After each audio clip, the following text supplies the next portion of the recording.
फजर के बाबा फजर से कहते हैं कि तुम शेर को मेरे हवाले कर दो। ये सुनकर तो फजर काफी ज्यादा हैरान होती है। वो सोचती है कि अगर मैंने बाबा के हवाले कर दिया शेर को तो बहुत बुरा होगा, क्योंकि बाबा तो उसे जान से मार देना चाहते हैं और वैसा ही करेंगे। मैं ऐसा नहीं होने दे सकती। यहाँ तक कि वो अपनी वालदा से कह देती है कि अम्मी, मैं किसी भी सूरत में शेर को बाबा के हवाले नहीं करूंगी। ये सच है कि बाबा चाहते हैं कि मेरी इज्जत उनके सामने वापस आ जाएगी अगर मैं शेर को जान से मार दूंगी, लेकिन मैं ऐसा कैसे कर सकती हूँ? मैं एक शख्स को बेगुनाह कैसे कत्ल कर सकती हूँ? उसकी वालदा भी उससे यही कहेंगी कि जो कुछ तुम्हें ठीक लगता है वही करो, लेकिन याद रहे फजर, तुम्हारी जान को भी खतरा हो सकता है, क्योंकि अगर बदर अपने भाई की जान ले सकता है तो तुम्हारी जान की कोई कीमत नहीं है उसके सामने। वो तुम्हें भी नुकसान पहुंचा सकता है और इसी चीज का डर है मुझे। फजर कहती है कि मैं आप परेशान मत हो, मैंने सच का साथ दिया है और मेरी ही जीत होगी। इधर शेर की वालदा अपनी ही प्लानिंग करती है और सब लोगों के सामने यही कहती है कि मेरा शेर अगर वापस न आया तो तुम सब लोगों को मैं जिंदा नहीं छोड़ूंगी। आखिर शेर वहाँ से कैसे गायब हो सकता है? मेरा शेर तुम लोगों ने दुश्मन की बेटी के हवाले कर दिया, अब शेर का क्या बनेगा? लेकिन बदर चचा वो कहता है कि आप फिक्र मत करें, शेर को जहाँ भी छुपा कर रखा है हम उसे ढूंढ कर रहेंगे और पुलिस इस बार फजर को पकड़ कर ही रहेगी। और ऐसा ही होता है कि फजर को पुलिस पकड़ कर ले जाती है। इधर फजर को जेल में डाला जाता है।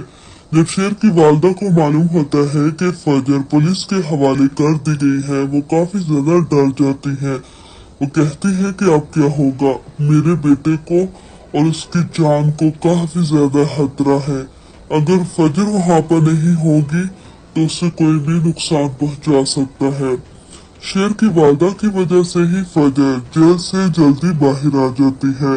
इधर बदर चचा को थोड़ा बहुत शक होना शुरू हो जाता है। वो कहता है कि कहीं बहन वो तो फजर के साथ नहीं मिली हुई, लेकिन उनका शक कभी भी यकीन में नहीं बदल सकता, क्योंकि उन्हें यकीन करना मुश्किल है कि कौन कौन फजर का साथ दे रहा है।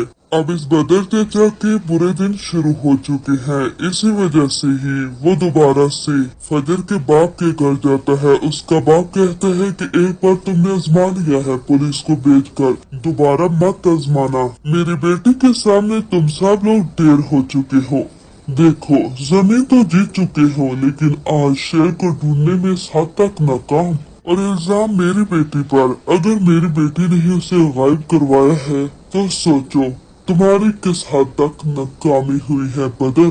फजर के बाबा को बस यही है कि वो लोग जमीन जीत चुके हैं और इसीलिए उसने अपने बाप दादा का बरम नहीं रखा। अब फजर ने शेर को जब गायब करवा दिया है तो इसका मतलब अब इनका सर फहर से बुलंद हो चुका है। लेकिन जब इसके बाप को मालूम होगा कि फजर ने ऐसा कुछ नहीं किया, वो तो उसे ट्रीट कर रही है, उसे सही सलामत घर वापस लेकर भी आएगी।